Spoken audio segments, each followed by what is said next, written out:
C'est sensible, ça c'est sensible. Ça prend. Ouais, c'est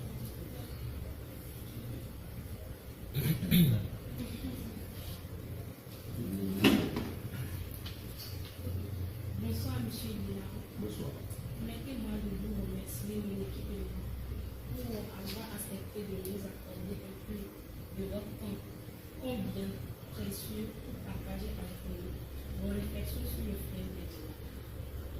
Ayant fait apparition en début d'année dans notre pays, notamment en réseau forestier, avant de se propager un peu partout dans le monde, la maladie à virus Ebola constitue incontestablement de nos jours une menace à l'échelle planétaire. Plus de 5000 cas de décès enregistrés à travers le monde, avec la Guinée au troisième rang des pays les plus touchés par cette pandémie, avec plus de 800 morts. Face à l'urgence de la situation, un état d'urgence sanitaire a été décrété dans notre pays par l'autorité compétente. Alors, ma première question que je m'en vais vous poser est la suivante. Que pensez-vous en tant que citoyen guinéen de l'épidémie d'Ebola?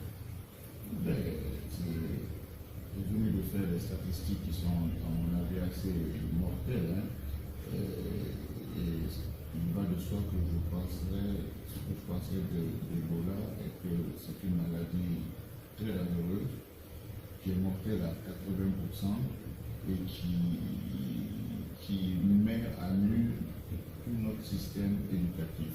Et non seulement éducatif, non seulement de santé, et même la société civile se voit un peu ébranlée par cette maladie quand on voit le cas de stigmatisation. Donc pour moi, l'Ebola, c'est quelque chose de très dangereux qui déséquilibre toute une économie, qui fait naître de disparités, des inégalités, et c'est très très dangereux pour le pays. Ma deuxième question est celle-ci. Quelles sont vos impressions sur cette autre version des faits du commun des mortels qui stipule que Ebola n'est que de la pure invention émanant de la politique politicienne de nos dirigeants? Je trouve qu'il est aberrant de dire que Ebola est une invention. Il y a toujours des gens comme ça qui racontent n'importe quoi, dans quel but on ne sait pas. Ebola, c'est quelque chose de réel, c'est une maladie qui est apparue déjà il y a plus de 30 ans ou 40 ans, surtout en 1976, c'est ça. Et je crois qu'on ferait mieux d'y croire et de suivre les conseils en matière d'hygiène. Déjà, Ebola, vu la manière dont ça se propage, vu la manière dont ça détruit les foyers, les familles, ne peut pas être une invention. Les 5000 cas, ce n'est pas de l'invention, c'est du réel. Il faudrait qu'on fasse très attention et qu'on suive les consignes en matière d'hygiène à la lettre. D'après les statistiques publiées par l'OMS, plus d'une quarantaine de patients atteints du virus d'Ebola en Guinée ont été survivre à la maladie. Ma question est celle-ci. S'agira-t-il d'une lune de miel ou d'une lune de feu? Bon, selon les cas, mais en général, quand on sort, on survit à une telle maladie, c'est plutôt une lune de miel. On est content de retrouver sa famille, on est content de retrouver ses amis, on est content de retrouver ses collaborateurs, on est content de revivre encore, de faire tout ce qu'on aime faire.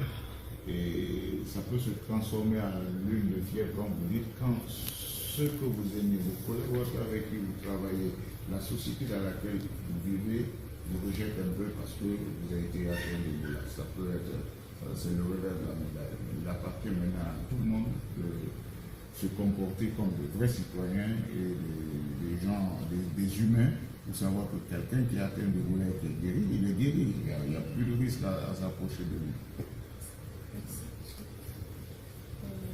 J'ai encore une minute pour la même question. Ces patients guéris d'Ebola, une fois de retour dans leur milieu de vie, se sont marginalisés, stigmatisés comme des extraterrestres. Vous, en tant que personnalité publique de ce pays, quel conseil avez-vous à prodiger à l'endroit de la population guinéenne face à cet état de fait? Moi, je crois que les hommes politiques, les personnalités de ce pays, que ce soit de la politique, de la musique, du cinéma, des arts, doivent nous aider à faire admettre ces patients guéris lorsqu'ils se remettent à vivre dans la société. C'est pas tout récemment, on a vu le président Obama embrasser un patient qui était guéri. Il faudrait que nous montrons, nous, les gens en qui la population croit que cette maladie, dès qu'on est guéri, on est guéri. Il n'y a pas de risque que ça revienne, si peut-être dans quelques années, mais là, on n'est plus contagieux.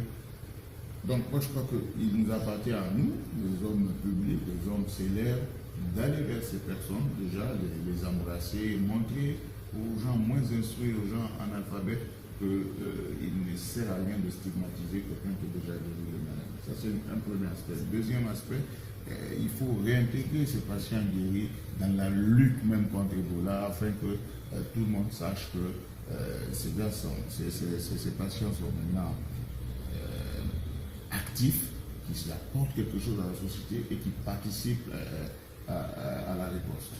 Donc, je crois que si on le fait, c'est une bonne chose. Les gens sauront qu'il n'y a pas de risque, il n'y a aucun intérêt à stigmatiser quelqu'un qui est guéri d'Ebola. Mettre quelqu'un à la marge de la société, c'est très dangereux. Merci. Je vous remercie.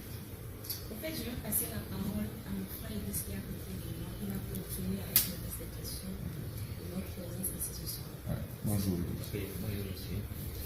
Ok, la dernière question est la suivante. Monsieur Glao, je me souviens que lors de nos deux précédents entretiens, le bureau exécutif de l'ONG Synergie Guinée a formulé à votre endroit un vœu selon lequel il souhaiterait vous nommer comme parrain de notre chère et conduite association. Vous connaissant pour votre sens d'écoute, votre expertise, mais aussi et surtout fidèle à vous-même à travers vos valeurs morales intrinsèques, que votre image incarne en milieu jeune, j'ai le réel plaisir de vous reposer à nouveau la question.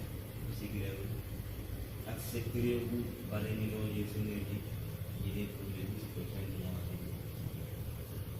Oui, je vous le dis et je vous le répète, comme je vous l'ai dit la dernière fois, c'est avec plaisir que j'accepterai d'être le parrain de votre association, qui pour moi est une association non intéressée, qui est une association, ce sont mes premières impressions, une association qui est vraiment assez civique, qui a le sens du travail et qui a de l'avenir devant elle. Là, je propose aussi, c'est une association de qualité et j'accepte.